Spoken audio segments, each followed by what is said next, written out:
نہیں ہوگا۔ جب اللہ کی جو نشانیاں ہیں، جب ان میں غور کرتے ہیں تب اللہ کی کچھ عظمت کا احساس ہمیں ہونے لگتا ہے کہ اللہ یہ اللہ ہے، ٹھیک ہے نا۔ تب جا کر ہم غور کرتے ہیں، تب جا کر وہ ایمان بڑھتا ہے۔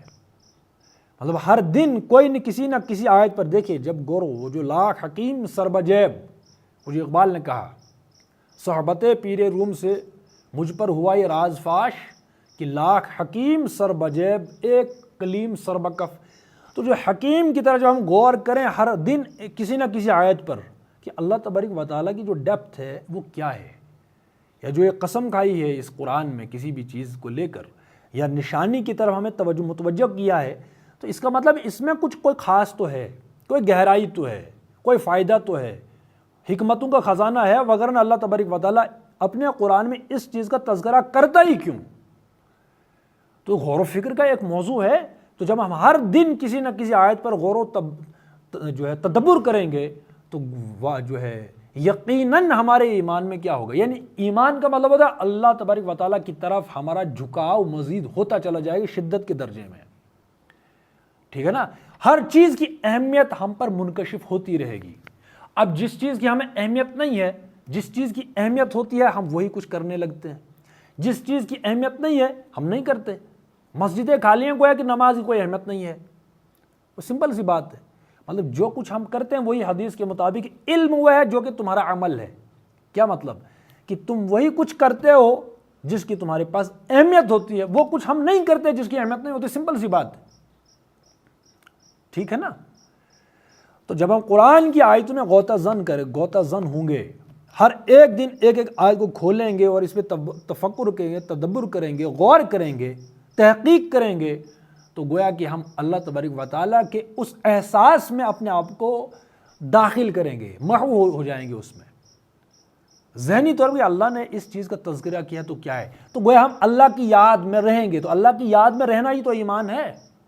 اللہ کی یاد مطلب ہم اللہ کی ان آیتوں، مطلب کسی بھی چیز، ابھی ہم رات اور دن ہے، مرد اور عورت ہے، اب ہر بندہ جو ہے وہ عشق معشوقوں کے چکر میں کہ نہیں ہے۔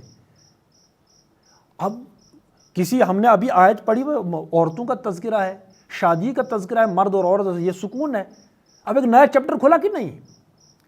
اب ہر بندہ جو ہے اس پر، جو بھی سننے والے ہیں، ہم نے ابھی آیت پڑھی کہ بھئی یہ کیوں اللہ تبارک و تعالیٰ نے نشانی کے طور پر رکھا ہے کہ ہر بندہ شادی کرتا ہے، ایک فطرت ہے۔ تو کون سا سکون ہے، کون سی حکمت ہے، کون سی نشانی کے طور پر؟ یعنی اللہ کے وجود کو ایک مانو، اسی کو حاکم مانو، حاکمیت اللہ کی ہے، اس کی نشانی کے طور پر مرد اور عورت کا جوڑا، تو اس کی حکمتیں کیا ہیں؟ تو گویا کہ ہم اللہ کی یاد میں ہیں کہ نہیں ہیں۔ تو گویا ہمارا ایمان اس طریقے سے بڑھتا ہے کہ ہم اللہ کی طرف، اللہ نے جو کچھ فرمایا اس پر غور و تفحص کرتے ہیں، تو گویا یہی ہمارا ایمان ہے، یہی اللہ کی معرفت ہے، ٹھیک ہے نا۔ تو بہت بڑی نشانی ہے یہ کہ ہر بندہ جو ہے اسی فراق میں ہے شادی کے۔ اور یہ چیز مطلب ایک تو فطرت ہے نا، پھر ہم نے قرآن میں پڑھا، اس کا مطلب کہ نہیں، یہ جو ہے اس کی جو اہمیت ہے، اہمیت ہم پر واضح طور پر کھل جانی چاہیے کہ اہمیت کیا ہے اس کی۔ یہ تو یہ سرسری طور پر ہم نے کسی چیز کا، میں بھی مرد ہوں، ٹھیک ہے، اتنے مرد ہیں، اتنی عورتیں ہیں، ٹھیک ہے، لیکن قرآن نے اس کو خاص نشانی بنایا، اس کا مطلب کہ بہت اہم بات ہے یہ، ٹھیک ہے۔ تو وہی افلا یتدبرون القرآن، کہ وہی غور و تدبر کیوں نہیں کرتے۔ تو جب ہم غور و تدبر کریں گے گویا کہ ہم اللہ کی طرف جھکاؤ میں ہیں۔